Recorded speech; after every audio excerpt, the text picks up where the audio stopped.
Hey there, it's Dave Duford from Final Expense Agent Mentor at feagentmentor.com. And today we're going to talk about something that I got a message from a couple days ago and figured it would be a pretty good video to film. So this is for you guys that have been in sales, whether it's Final Expense or other sales, more specifically business to consumer type sales. Have you ever walked into a sales call and the guy says, listen, I'm not buying anything, all right? I'm not buying, I just want the information. I'm just here to hear what you have to say, okay? That's all I want. You ever heard anything like that before? Most of y'all out there with some sales experience should be nodding, yeah, absolutely. So that is the purpose of today's video, is how to address knee-jerk reactions or knee-jerk objections and how to subtly and succinctly walk around them and not empower them with actual credibility. So like I said, I have been exchanging emails with a brand new agent, and he was in a sales call where he sat down. The people had sent a direct mail final expense piece in, and it was a husband-wife couple. And the husband, as they were just sitting down right before he was about to get going, the husband said, listen, I'm not here to buy anything. I just want to hear what you got to say, okay? And so the guy, being new, didn't know any better. And he took that seriously. He said, oh, well, that's totally fine. Then we'll just talk about the information.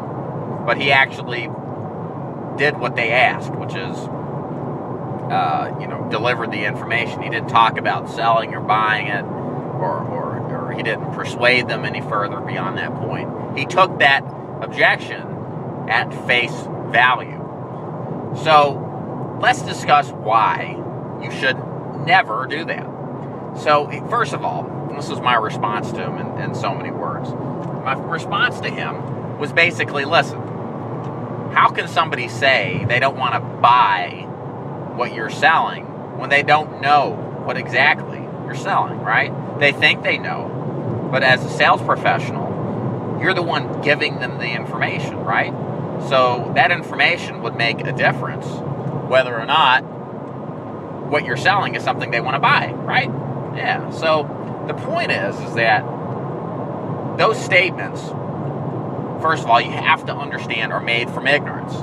And I'm not insulting the prospect, but they don't know, okay? They don't have any basis to make that decision. They may think they do, but it's not based upon the information that you're going to provide them. So it's important to understand that what you're telling them may be totally different than the perspective they have already pre-assumed before you arrived and sat down. So understand, first of all, so how do you get around this? How do you know if that objection is legitimate or not? Because sometimes it is. Sometimes they do know what you're talking about, and they don't want to buy. They're just being friendly to you. Well, so here's kind of how I look at it. You have to treat those objections all the time like they're just a knee-jerk reaction. Somebody who's worried about buying something, and they just throw that terminology out of it. They throw that statement out of there just to get some stress of the sales process off their back.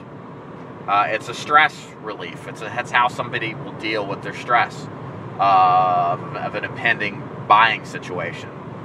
They just put it out there and then they feel better.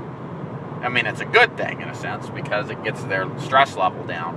But the important thing is not to build that up and to strengthen that foundation or that opinion. So how do you get around it? All you need to do when you run into one of these knee-jerk reactions is just acknowledge it and just move on. You don't give it any more credence than just saying, okay, that's fine. That's it. You don't say, well, geez, okay, well, what kind of information you want? Because at that point, you're handing control of the conversation over to them, all right? And control is everything in a sales process. You certainly want to have them thinking they have control. But when you yield to that objection, which really is based off of ignorance, you're giving up a lot of ability to make a sale. So the actual implementation of this is just if the prospect says, listen, I know you're here about this card, I just want the information, I'm not interested in buying, I'm broke. just acknowledge it. Say, hey, that's fine. I'm just here to deliver the information. So what? And then go on with your sales call. What was the reason you sent the card in?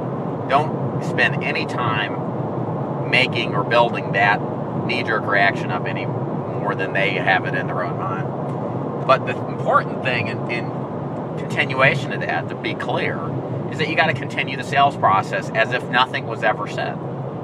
Again, understand that the perspective of somebody at the beginning of the sales process is totally different than at the end.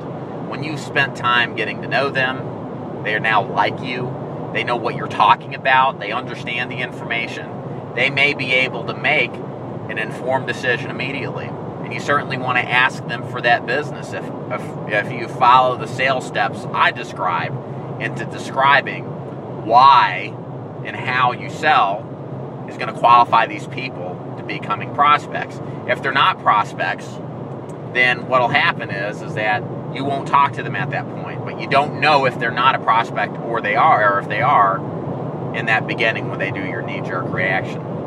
So, in short, the point is, if you ever hear that garbage, just smile and nod, affirm it, just so subtly, and continue the sales process. Don't give it any more credence than that. Go right along with how you sell, and you'll be shocked to see how many more deals you can actually close because of that. So my name's David Duford from Final Expense Agent Mentor at feagentmentor.com. Check out my other videos, my articles I have written on my website. Make sure you like my video. And also subscribe if you haven't already, because I pump out these final expense videos by the truckload every week. So I'd love for you to take advantage of all the information I dispense. So thanks again so much for listening, and take care.